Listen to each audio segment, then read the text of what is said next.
नमस्कार दोस्तों, स्वागत है आपका द ग्राउंड रिपोर्ट में। मैं हूं समीर आत्मज मिश्र। पिछले 3 हफ्ते से संसद के दोनों सदनों में कामकाज न के बराबर हो रहा है।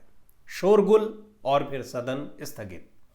विपक्ष सदन के बाहर अडानी मुद्दे पर चर्चा कराने की मांग को लेकर प्रदर्शन कर रहा है, तो सत्ता पक्ष के लोग सदन के भीतर जॉर्ज सोरोस के मामले पर चर्चा की मांग करते हैं। शोरगुल होता है। स्पीकर और सभापति सत्ता पक्ष के लोगों को अपनी बात रखने के लिए भरपूर टाइम देते हैं, और जब विपक्ष के सांसद कुछ बोलने की कोशिश करते हैं तो सदन की कार्यवाही स्थगित। यही सिलसिला पिछले 10-12 दिन से लगातार चल रहा है। विपक्षी सांसद इससे इस कदर आजी जा चुके हैं कि राज्यसभा के सभापति जगदीप धनखड़ के खिलाफ अविश्वास प्रस्ताव का नोटिस दे दिया है। देश के इतिहास में यह पहला मौका है जब किसी उपराष्ट्रपति के खिलाफ अविश्वास प्रस्ताव का नोटिस दिया गया हो। दरअसल शीत सत्र की शुरुआत से ही अडानी का मुद्दा गर्म है, क्योंकि अमेरिका में डिपार्टमेंट ऑफ जस्टिस ने अडानी और उनके सहयोगियों के खिलाफ भारत में करोड़ों रुपए रिश्वत देने के मामले में आरोप तय किए हैं, और रिश्वत की यह रकम बॉन्ड्स के जरिए अमेरिकी निवेशकों से जुटाई गई है। अडानी के खिलाफ गिरफ्तारी का वारंट भी जारी हुआ है। विपक्ष इस मामले पर संसद में चर्चा की मांग कर रहा है। उसका कहना है कि अमेरिका में तो इतना बड़ा कदम उठा लिया गया, लेकिन भारत में जांच एजेंसियों के कानों में जूं तक नहीं रेंगी। उन्हें इसका पता ही नहीं चला कि इतना बड़ा खेल उनकी नाक के नीचे हो रहा है, और कैसे हो रहा है, ये सब कैसे हो गया, यही जानना चाहता है विपक्ष। लेकिन सरकार चर्चा नहीं करा रही है, और सरकार नहीं चाह रही है तो स्पीकर और सभापति अपनी तरफ से चर्चा की अनुमति नहीं दे रहे हैं। नतीजा शोरगुल और सदन स्थगन। पिछले 3-4 दिनों से सत्ता पक्ष के लोग जॉर्ज सोरोस का एक मुद्दा लेकर आए हैं कि सोनिया गांधी एक ऐसी संस्था से जुड़ी हैं जिसकी फंडिंग जॉर्ज सोरोस करते हैं, और ये संस्था कश्मीर की बात करती है, पाकिस्तान का समर्थन करती है, इत्यादि। 2 दिन तो सत्ता पक्ष ने खूब हंगामा किया सदन में, खासकर राज्यसभा में। सभापति जगदीप धनखड़ ने सत्ता पक्ष के सांसदों को खूब बोलने का भी मौका दिया। लेकिन अब कांग्रेस पार्टी के नेताओं ने जॉर्ज सोरोस की फंडिंग की फाइलें खोलकर रख दी हैं कि उनकी फंडिंग से क्या क्या होता है, बीजेपी के किन किन नेताओं ने फायदा लिया है, और क्या सोरोस की संस्था वास्तव में वैसा करती है जो आरोप बीजेपी के लोग लगा रहे हैं। तो पहले तो जान लेते हैं कि ये जॉर्ज सोरोस है कौन। जॉर्ज सोरोस 93 साल के अमेरिकी व्यक्ति हैं जिनका जन्म हंगरी की राजधानी बुडापेस्ट में हुआ था। एक यहूदी परिवार में हुआ था। ये वो दौर था जब जर्मनी और हंगरी नाजियों के कब्जे में था। होलोकॉस्ट यानी नरसंहार से बचते बचाते 1947 में जॉर्ज सोरोस इंग्लैंड पहुंच गए। तब वो 17 साल के थे। यहाँ उन्होंने कई छोटे मोटे काम किए और लंदन स्कूल ऑफ इकोनॉमिक्स से पढ़ाई की। 1956 में सोरोस अमेरिका चले गए। यहाँ उन्होंने वित्तीय बाजार में अपना नाम स्थापित किया, खूब मेहनत की, कमाई की, बड़े कारोबारी बन गए और बड़े निवेशक बन गए। उनकी कुल संपत्ति की बात करें तो यह करीब 9 अरब डॉलर बताई जाती है। दुनिया के 100 से ज़्यादा देशों में वो तमाम धर्मार्थ कार्यों में पैसा खर्च करते हैं, सामाजिक संस्थाओं को पैसा देते हैं, उन संस्थाओं को पैसा देते हैं जो मानवाधिकार पर काम करती हैं।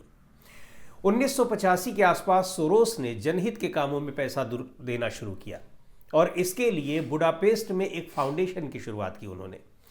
आगे चलकर यही संस्था ओपन सोसाइटी फाउंडेशंस यानी OSF बनी। आज की तारीख में यह संस्था दुनिया में ऐसे स्वतंत्र समूहों का सबसे बड़ा प्राइवेट फंडर है जो न्याय, लोकतांत्रिक शासन और मानवाधिकारों के लिए काम करते हैं। ये तो उनका एक पक्ष है, लेकिन दुनिया भर में सोरोस आलोचनाओं का शिकार भी होते रहे हैं, जैसे कि भारत में हो रहे हैं। अपने अपने हिसाब से दुनिया के अलग अलग देशों में लोग उनकी चर्चा करते हैं। हंगरी, जहां सोरोस पैदा हुए, वहां के प्रधानमंत्री विक्टर ओरबान भी सोरोस पर कई तरह के आरोप लगा चुके हैं। ओरबान दक्षिणपंथी विचारधारा की राजनीति करते हैं और सोरोस के कटु आलोचक हैं। उनके मुताबिक सोरोस उस अंतर्राष्ट्रीय साजिश के कर्ता धर्ता हैं जिसका मकसद माइग्रेशन के जरिए हंगरी को तबाह करना है।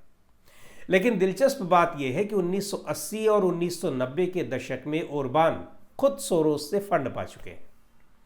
अमेरिका में भी एक बड़ा तबका जॉर्ज सोरोस का आलोचक है, जहां यह कहा जाता है कि दक्षिण पंथ सोरोस के पसंदीदा टारगेट्स में से एक है। उन पर डोनाल्ड ट्रंप के खिलाफ काम करने के भी आरोप लगते हैं। आपको याद होगा कि 2018 में अमेरिका में अश्वेतों के खिलाफ यानी काले लोगों के खिलाफ हमलों के विरोध में जब ब्लैक लाइव्स मैटर मुहिम चली थी, एक आंदोलन चला था, उस वक्त ट्रंप ने आरोप लगाया था कि इन प्रदर्शनों में होने वाली फंडिंग सोरोस के माध्यम से हो रही थी। यूरोप के कई देशों में सरकार विरोधी प्रदर्शनों के लिए भी जॉर्ज सोरोस पर उन्हें फंडिंग करने और हवा देने के आरोप लगे हैं। भारत की बात करें तो सोरोस बीजेपी वालों के भी निशाने पर रहते हैं और उसकी बड़ी वजह यह है कि वो पीएम मोदी की नीतियों के भी आलोचक हैं। वो यहां तक कह चुके हैं कि मोदी के नेतृत्व में भारत तानाशाही व्यवस्था की ओर बढ़ रहा है। सिर्फ मोदी को ही नहीं, सोरोस ने 2020 में स्विट्जरलैंड के दावोस में आयोजित वर्ल्ड इकोनॉमिक फोरम में मोदी के अलावा डोनाल्ड ट्रंप, चीन के राष्ट्रपति शी जिनपिंग और रूस के राष्ट्रपति व्लादिमीर पुतिन को भी तानाशाह कहा था। उनका कहना था कि ये सभी नेता अपने अपने देश में लोकतंत्र का गला घोंटकर तानाशाही को बढ़ावा दे रहे हैं। पिछले साल जनवरी में जब हिंडनबर्ग रिसर्च की रिपोर्ट आई थी और उसमें गौतम अडानी के खिलाफ ये रिपोर्ट जब जारी की गई थी, तो उस वक्त सोरोस ने कहा कि अडानी का पीएम मोदी के साथ इतना घनिष्ठ संबंध है कि दोनों एक दूसरे के लिए जरूरी हो गए हैं। अडानी मामले में अब जब एक बार फिर मोदी सरकार घिरी है तो बीजेपी ने अच्छा मौका देखा और कांग्रेस और सीधे गांधी परिवार को फंसाने के लिए उन पर सरकार के खिलाफ षड्यंत्र रचने का आरोप लगा दिया। बीजेपी नेताओं का कहना है कि कांग्रेस पार्टी अमेरिका और जॉर्ज सोरोस से मिलकर देश में अस्थिरता फैला रही है। हालांकि इन आरोपों को लेकर अमेरिका ने भी बहुत तल्ख प्रतिक्रिया दी है। अमेरिकी सरकार ने मोदी सरकार के इन आरोपों के जवाब में कहा था कि उसे इससे निराशा हुई है। वहीं एक फ्रांसीसी मीडिया संस्थान मीडिया पार्ट ने इसके लिए सरकार की निंदा करते हुए यहां तक कह दिया कि मोदी सरकार फेक न्यूज़ फैला रही है। इसी संस्थान की कुछ रिपोर्ट्स का हवाला देते हुए बीजेपी नेताओं ने आरोप लगाए थे। लेकिन मीडिया पार्ट का कहना है कि मोदी सरकार अपने राजनीतिक फायदे के लिए उसकी इन्वेस्टिगेटिव रिपोर्ट्स का गलत इस्तेमाल कर रही है, क्योंकि जिस कॉन्स्पिरेसी थ्योरी की बात बीजेपी कर रही है उसके कोई सबूत नहीं है। दरअसल मीडिया पार्ट ने खोजी पत्रकारों के संगठन OCCRP के अमेरिकी सरकार से संबंधों पर सवाल खड़े किए थे। इस संगठन को जॉर्ज सोरोस से भी फंडिंग होती है। बीजेपी ने अडानी के मुद्दे पर घिरी सरकार से लोगों का ध्यान हटाने के लिए यह मुद्दा उठा दिया, लेकिन इसमें अब खुद बीजेपी ही घिर गई है। कांग्रेस ने जॉर्ज सोरोस से मोदी सरकार के संबंधों का पिटारा ही खोल कर रख दिया। कांग्रेस ने सरकार से पूछा है कि अगर सोरोस देश विरोधी काम कर रहे हैं तो भारत में उनका निवेश क्यों है और उनकी संस्थाएं संयुक्त राष्ट्र के उस फंड में क्यों योगदान दे रही हैं जिनकी मदद से जॉर्ज सोरोस बहुत सारे अभियान चला रहे हैं। कांग्रेस पार्टी ने पीएम मोदी के दो बेहद करीबी लोगों के सोरोस से नजदीकी संबंधों को लेकर भी सवाल खड़े किए हैं। यही नहीं, विदेश मंत्री एस जयशंकर के बेटे के सोरोस के साथ संबंधों के बारे में भी कांग्रेस ने सवाल पूछा है। प्रधानमंत्री की आर्थिक सलाहकार शमिता रवि के बारे में कांग्रेस पार्टी ने दावा किया है कि उन्होंने भी सोरोस से ग्रांट ली है। शमिता रवि तमिलनाडु के राज्यपाल RN रवि की बेटी है। तो अडानी के मुद्दे से ध्यान भटकाने के लिए बीजेपी सोरोस को उठाकर लाई थी, लेकिन इस मुद्दे पर वो खुद भी घिर गई है। तो अडानी के मुद्दे से ध्यान भटकाने के लिए बीजेपी सोरोस को उठाकर लाई थी, लेकिन इस मुद्दे पर भी वो खुद घिर गई है। अडानी के मुद्दे पर तो विपक्ष चर्चा की मांग कर ही रहा है। आगे क्या होता है देखते रहिए।